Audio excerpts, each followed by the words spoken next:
All right, welcome back to Forks, Knives, and Spoons, and I am Mia Blaze, and this is JJ. Hey now.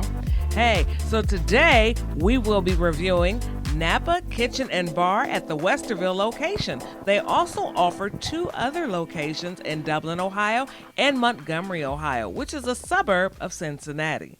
Now, here at Forks, Knives, and Spoons, there's a reason for that. Forks are good. Knives, not so much. The spoons are exceptional, and that gives you a golden spoon. How many will they get today? We'll just have to see. JJ, tell them a little bit more about the other rating systems out there. I sure will. We looked at 3 rating systems out there. One is Open Table. They used 233 reviewers to come up with 4.6 out of 5 stars for Napa. Then we looked at Google. They had 77 reviewers, 4.6 out of 5 stars.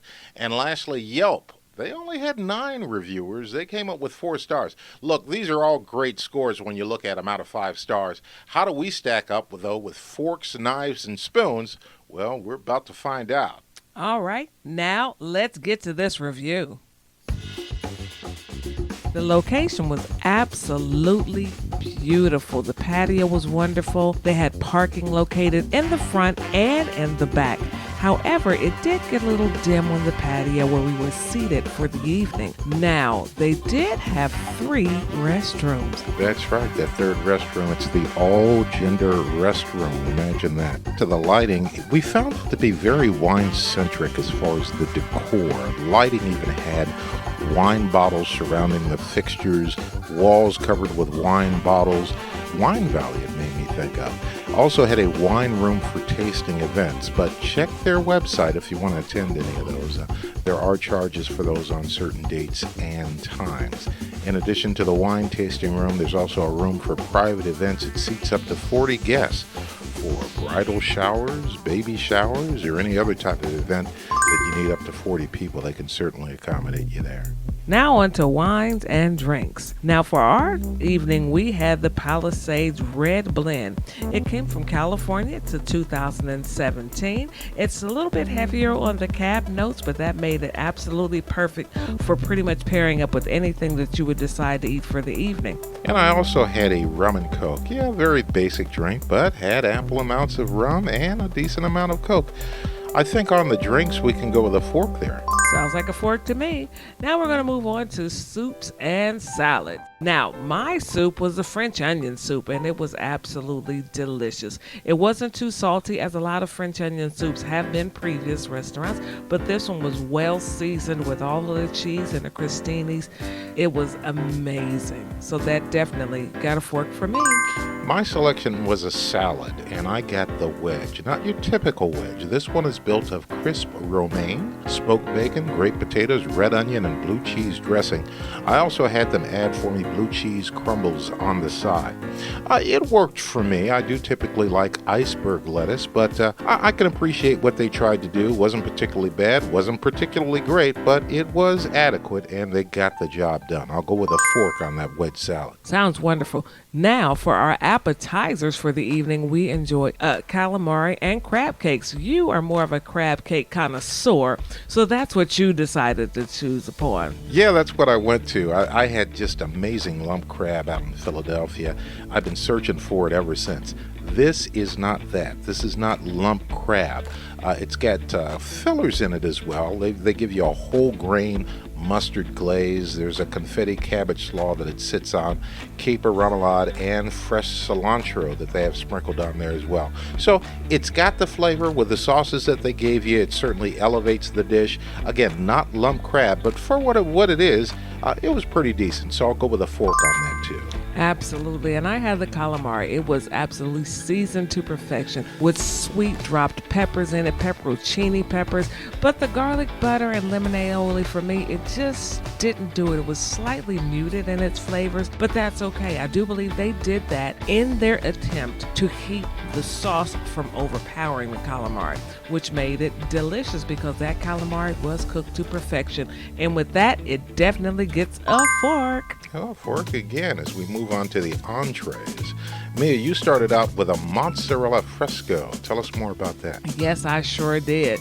That fresh mozzarella flatbread had garlic and olive oil, seasoned tomatoes, a garlic cream sauce, fresh basil, and a balsamic vinaigrette glaze drizzled right on top. That crust was absolutely wonderful. It was thin and had a nice snap to it, almost like a cracker. Had to save half of it for lunch the next day because it was a little bit much after we got to the entrees. Super. I also had an oven-fired penne. Now that included grilled chicken, Italian sausage, penne pasta, cooked just right, red peppers, diced tomatoes, baked in a garlic cream sauce with toasted mozzarella. And I mean toasted mozzarella all over the top of it. Came to you so hot you'd almost burn your fingers. Also included on the top Parmesan breadcrumbs too. If you like just the basics and you want the basics done exceptionally well, this is the dish for you. I'll give it a 4. They got it done. Let's move on to desserts. Desserts were wonderful. Actually, it was an afterthought of the desserts because once we finished our entrees for the evening, our server, who was Jen, she left us leaving the door with a wonderful key lime pie, which you did not partake in because key lime pie is not his cup of tea. I, however, had the pleasure of enjoying a spoonful of it, and it was delicious. So with that being said, that dessert definitely got a 4. Fantastic on that.